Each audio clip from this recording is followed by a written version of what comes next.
কেমন আছেন সবাই? নিশ্চয়ই ভালো। আমিও আলহামদুলিল্লাহ ভালো আছি। নতুন আরেকটা ব্লগে আপনাদের সবাইকে ওয়েলকাম জানাচ্ছি। আমি মুনিয়া। দেখতেই পাচ্ছেন আমি বিশাল কাজ নিয়ে নেমে পড়েছি। আসলে অনেকদিন ধরে ভাবছিলাম আমার আলমারিটা একটু গুছাবো, শাড়ি, সালোয়ার কামিজ সবকিছু, কিন্তু সময় হয়ে উঠছিল না। আর না গুছাতে শাড়িগুলো এমন অবস্থা হয়ে গিয়েছে যে একদম ধুলা পড়ে গিয়েছে। তো ফাইনালি আজকে ঠিক করলাম যে না, গুছাতেই হবে, কোনোভাবে আলসেমি করা যাবে না। তো আমি সব শাড়ি বের করে নিয়েছি। আমার আলমারিতে আসলে জায়গার স্বল্পতা কম।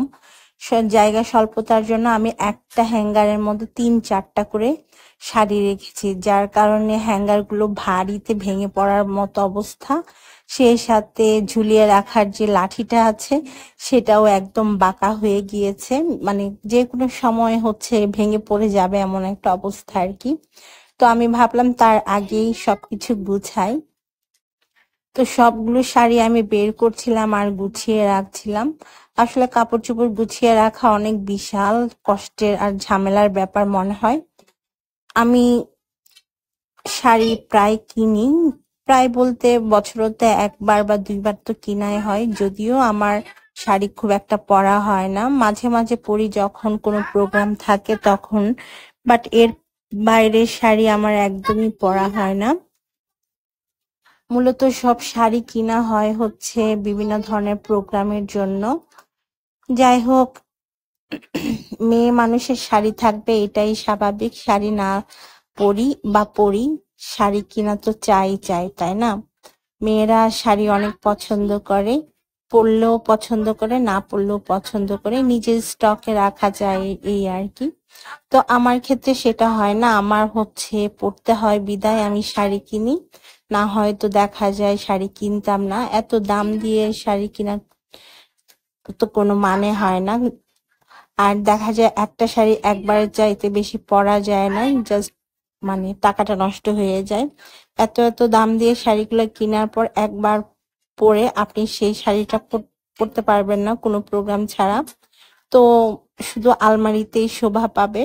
তো বলেন, এটা তো টাকা নষ্ট, তাই না? তারপরেও আমরা অনেক দাম দিয়ে শাড়ি কাপড় কিনি।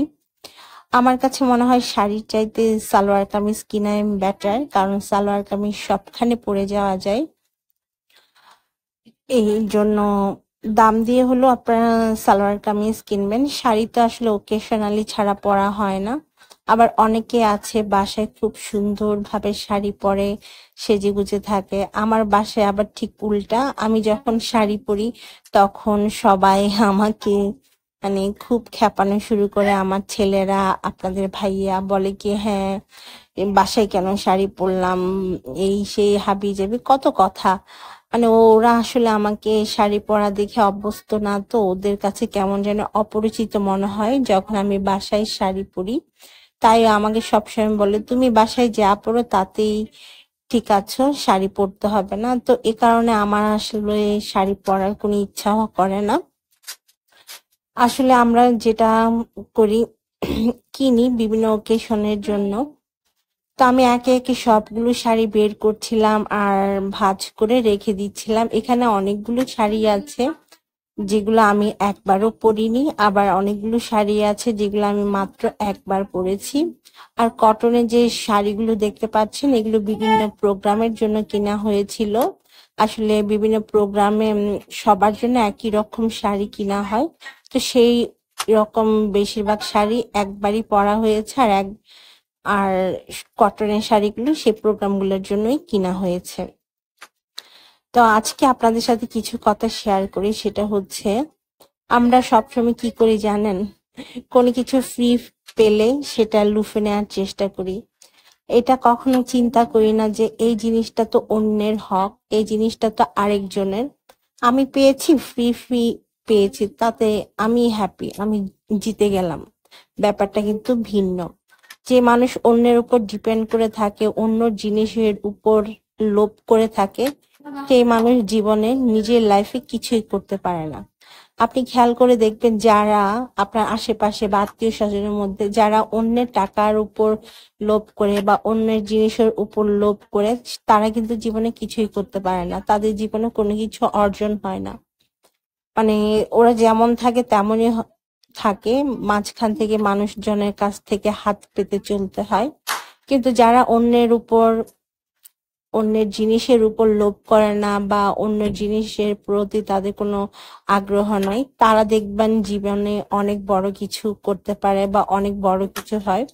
তো আমরা সবসময় দেখি এর বাসায় এই জিনিসটা আছে, আমি এটা কোনোভাবে জিনিসটা নিয়ে নিব, মানে নিয়ে আমার কাছে রেখে দিব বা নিয়ে আসবো, তা আমি তো জিতে গেলাম। ব্যাপারটা তা না, আপনি জিতেন না, আপনি বরং হেরে গেলেন। কারণ কি জানেন, আপনার সারা জীবন এভাবে অন্যের জিনিস নিতে হবে এবং সেভাবে আপনার চলতে হবে। এটাকে কখনোই জিতা বলে না, এটাকে বলে সবসময় হারা। নিজের যা আছে তা নিয়ে সন্তুষ্ট থাকেন, দরকার হলে নিজে কিনেন নিজের টাকা খরচ করে, অন্যের জিনিসের উপর লোভ না করে। আমরা মানুষের জিনিসের উপর লোভ করা একদমই ছাড়তে পারি না, আমাদের কোনো না কোনো ভাবে অন্যের জিনিসের উপর লোভ করতেই হবে, তারটা হাতিয়ে নিতে হবে। বিশ্বাস করেন, যাদের মেন্টালিটি এরকম, যারা এরকম চিন্তা ভাবনা করে আর এরকম মানুষের জিনিস নেয়ার চেষ্টা করে, তারা কিন্তু জীবনে কোনো কিছুই করতে পারে না, কোনো জিনিস নিতে পারে না। আল্লাহ তাদেরকে এমন ভাবে রাখেন, যেমন ছিল তেমনই রাখেন, না কোনো উন্নতি হয় লাইফে, না কোনো কিছু করতে পারে। আমার এই জীবনে আমি কখনো মানুষের কি আছে না আছে সেটার প্রতি কখনো লোভ করিনি। আল্লাহ আমাকে যতটুকু দিয়েছেন আমি আলহামদুলিল্লাহ। কেউ যদি আমাকে কিছু দিতেও চায়, আমি সেটা সরাসরি না করে দিই যে আমার লাগবে না। কারণ আমি চাই না অন্যের হক মেরে আমার আমি কিছু নেই বা আমার বাসায় কিছু থাকুক। আমি আমার টাকা খরচ করে, আমার হাজবেন্ড যতটুকু পাই সেই টাকা খরচ করে আমার শখগুলো পূরণ করার চেষ্টা করি। কিন্তু কারো কাছ থেকে হক মেরে বা কারো কাছ থেকে নিয়ে সেটা বড় করে নেওয়ার কোনো মানে হয় না। মানে কি বলবো, আমাদের সমাজে এখন এগুলো খুব বেশি চলে। যাই হোক, কথাগুলো বললাম কারণ আমার মনে হয়েছে বলা উচিত। কিছু কিছু মানুষের কারণে হচ্ছে এই জিনিসগুলো বলতে বাধ্য হলাম আর কি। আমার হাজবেন্ড জব করে আর আমি বাসায় ইউটিউবিং করে বা ফেসবুক থেকে তো এখন ইনকাম হয় না, ইউটিউব করে আর একটা ওয়েবসাইটে কাজ করে যতটুকু পারি ইনকাম করি। আলহামদুলিল্লাহ, আমাদের এই অল্প টাকার মধ্যে আল্লাহ বিশাল বরকত দান করেছেন। আমরা আমাদের ছোট ছোট শখগুলো এই অল্প টাকার মধ্যেই পূরণ করতে পারি। কারণ কি জানেন, কারণ আমরা অন্যের টাকার উপর লোভ করি না, অন্যের সম্পদের উপর লোভ করি না, অন্যের জিনিসের উপর লোভ করি না। ওর কাছে অনেক বেশি আছে, ওরটা আমার নিতেই হবে, বা এটা পড়ে আছে ওদের বাসায়, আমার এটা নিতেই হবে, এই জিনিসটা কখনো আমার মধ্যে আসে না এবং আমার হাজবেন্ডের মধ্যেও না। যার কারণে আল্লাহ আমাদের যতটুকু দিয়েছেন তার মধ্যে অনেক বেশি বরকত দান করেছেন। এই জন্যই এই কথাগুলো বললাম সবার উদ্দেশ্যে, যেন অন্যের জিনিসের উপর লোভ না করে নিজের যেটা আছে সেটা নিয়ে সন্তুষ্ট থাকেন, দেখবেন জীবনে অনেক কিছু হবে, আল্লাহ অনেক কিছু দিবে। ফ্রি ফ্রি কোনো জিনিসই কিন্তু ভালো না, সেটার খেসারত একদিন আপনাকে দিতেই হবে। আপনি একদিক থেকে ফ্রি নিবেন, আল্লাহ কিন্তু অন্য দিক থেকে সেটা আপনার ক্ষতি করেই দিবে। তাই ফ্রি জিনিস পাওয়া থেকে বিরত থাকেন, ফ্রি কোনো কিছুই ভালো না আসলে। তো এগুলো হচ্ছে আসলে আমাদের জানা উচিত, বোঝা উচিত। আমরা অনেক সময় বুঝেও না বোঝার ভান করি, অনেক সময় লোভে পড়ে এই কাজগুলো করি, তবে এগুলো মোটেও উচিত না। আমি মনে করি এগুলো হচ্ছে শয়তানের কাজ। যারা শয়তান আছে, শয়তান মানুষদেরকে এইসব কাজ করার জন্য অনুপ্রেরণা দেয়। তো আমরা শয়তানের ফাঁদে পড়ে এই কাজগুলো করি। যাই হোক, এসব কথা কেউ ব্যক্তিগত ভাবে নিবেন না, আমি কাউকে ব্যক্তিগত ভাবে বলিনি, জাস্ট ফেসবুকে একটা পোস্ট দেখেছিলাম, সেটা দেখে আমার মনে হয়েছে যে এটা নিয়ে আমার ভিউয়ার্সদের সাথে একটু গল্প করি, তাদেরকে একটু বলি। হয়তো অনেকেই চেঞ্জ করবেন নিজেকে, এই জন্যই হচ্ছে আপনাদের সাথে শেয়ার করা, আদারওয়াইজ আমি শেয়ার করতাম না আর কি।